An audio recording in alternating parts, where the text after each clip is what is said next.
आज हम सीखने वाले हैं आरओ की सर्विस किस तरह से करते हैं। यह हमारे पास एक RO plus UV plus filter है, ठीक है। तो आज हम इसकी सर्विस करने वाले हैं। इसकी सर्विस में हम इसका सेडिमेंट फिल्टर, कार्बन फिल्टर और मेम्ब्रेन चेंज करेंगे। इसकी यूवी प्रॉपर चल रही है तो यूवी हम चेंज नहीं करेंगे। एल्कलाइन फिल्टर भी हम यहाँ पे चेंज नहीं करेंगे क्योंकि इस एल्कलाइन फिल्टर की 10,000 लीटर की कैपेसिटी है। 10,000 लीटर तक ये एल्कलाइन फिल्टर पानी फेंक सकता है, लेकिन बीच में ही इसकी सर्विस करानी पड़ रही है चोकिंग की वजह से, तो हम एल्कलाइन फ़िल्टर यहाँ पे चेंज नहीं करेंगे। तो चलिए पहले सभी फ़िल्टरों को निकाल लेते हैं।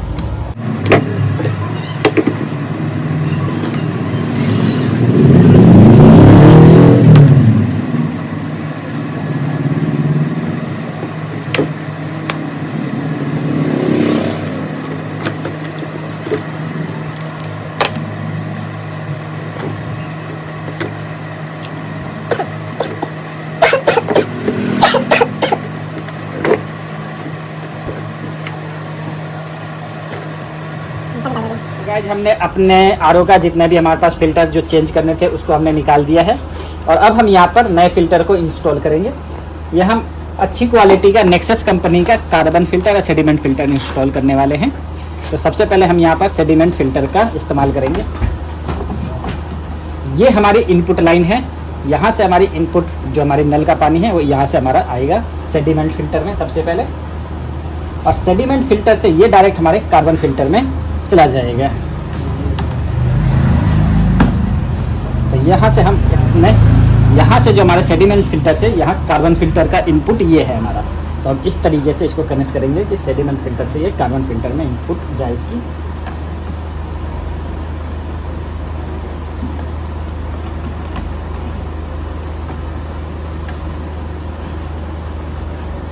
सेडिमेंट फ़िल्टर से हमारे कार्बन फ़िल्टर में सप्लाई चलेगी। अब कार्बन फ़िल्टर से हम यहाँ पर सप्लाई देंगे इस स्विच से। इस स्विच के द्वारा ये हमारे बूस्टर पंप में चला जाएगा। नॉर्मली हमें बूस्टर पंप में देना है, लेकिन हम इस स्विच से ही बूस्टर पंप में हमारी सप्लाई जाती है।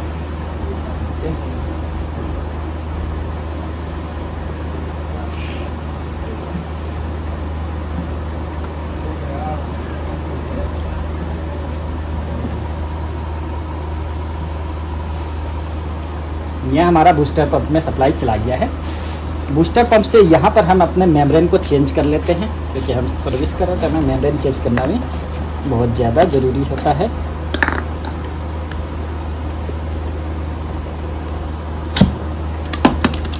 ये हमारी पहले की मेम्ब्रेन है।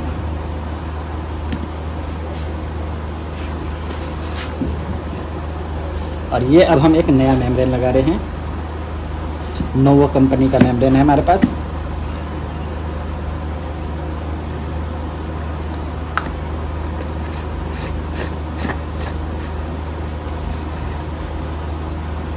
हमें इसे अच्छी तरह से टाइट कर लेना है, नहीं तो पानी के लीकेज की समस्या आ सकती है।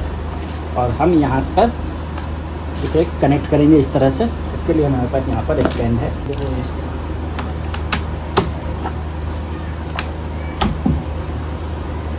यहाँ पर हम अपने मेम्ब्रेन को सेट कर लेते हैं।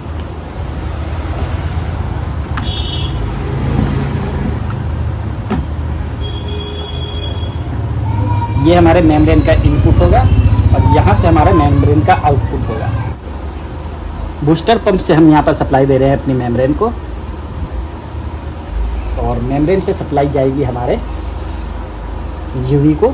तो यहाँ पर हम अपने यूवी को भी इंस्टॉल कर लेते हैं।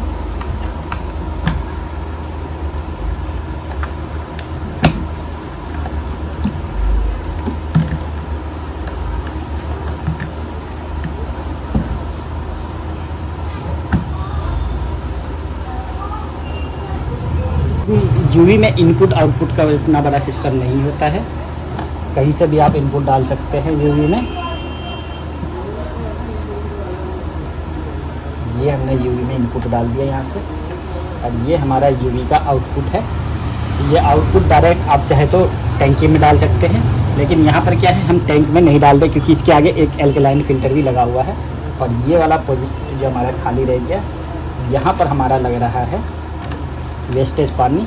हमारे मेम्ब्रेन के पास से ही वेस्ट पानी निकलता है। तो ये हमने यहाँ पे वेस्ट पानी लगा दिया है।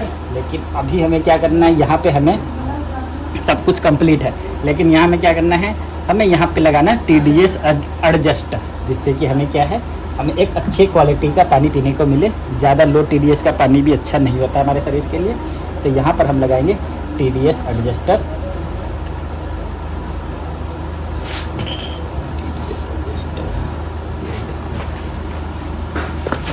में चला गया पानी से जाएगा इसमें।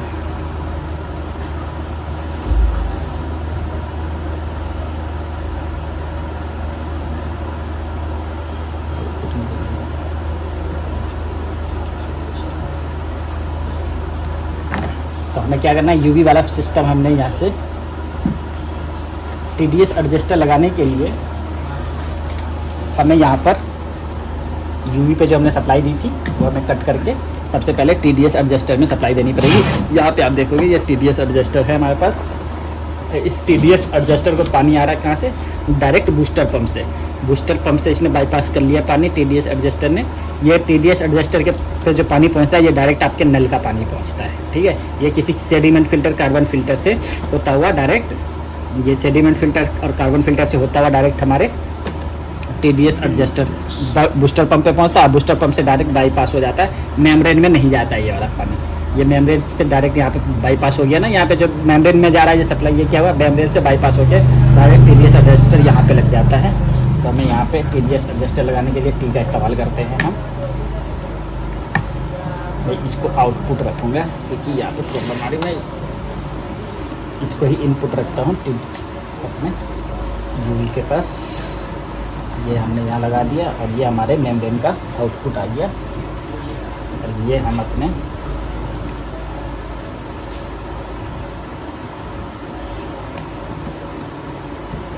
यूवी को यहाँ पे हमने इनपुट दे दिया है।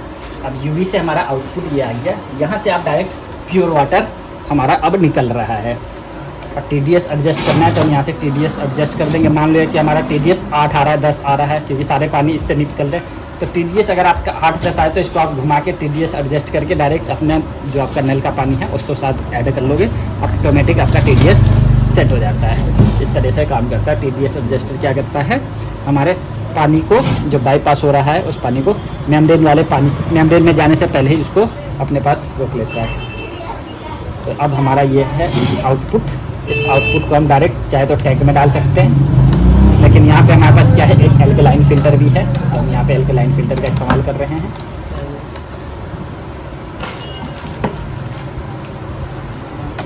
एल्कलाइन फ़िल्टर में इनपुट आउटपुट नहीं दिया हुआ है।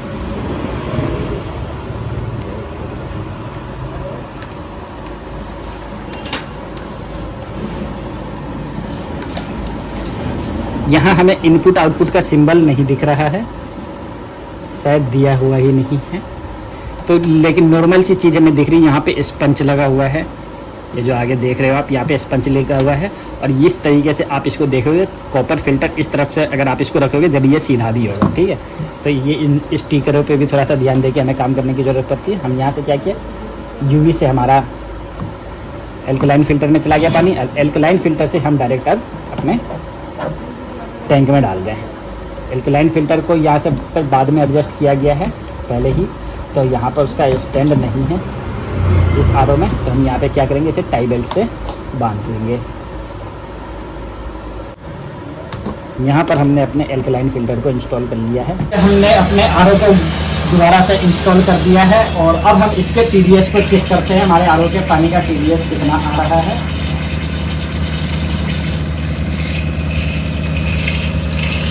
40 TDS आ रहा है, ठीक है, पीने लायक पानी है 40 TDS का। लेकिन TDS तो इसका चलो ठीक आ रहा है, लेकिन क्या इसका एल्कलाइन जो हमारा पानी है इसका pH कैसा है, तो हम इसके pH को भी चेक करेंगे। हमने वही पानी भर लिया है इसके अंदर और इसके अंदर हम अपना pH चेक करने के लिए डाल रहे हैं, ठीक है। 1 2 3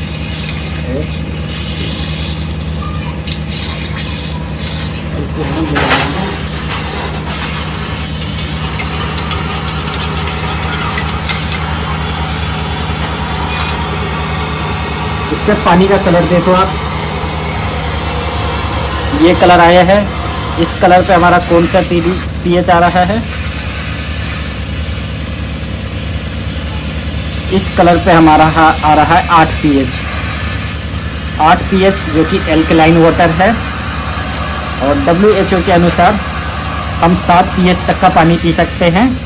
6 pH का पानी हमारे पीने के लायक योग्य नहीं है। और 8 pH 9 pH भी आप पी सकते हो, ये एल्कलाइन वाटर है और ज़्यादा शुद्ध पानी हो जाता है 8 pH का, ठीक है।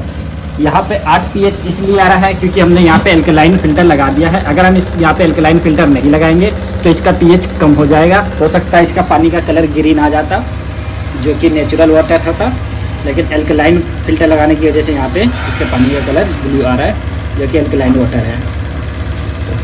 7 pH से कम का पानी हम नहीं पी सकते, 7 से ऊपर का 7, 8, 9 पी सकते हैं, ठीक है गाइस। तो इस तरीके से हमने इसको कर दिया है। तो आप भी इस तरह से अपने आरओ की सर्विस कर सकते हैं।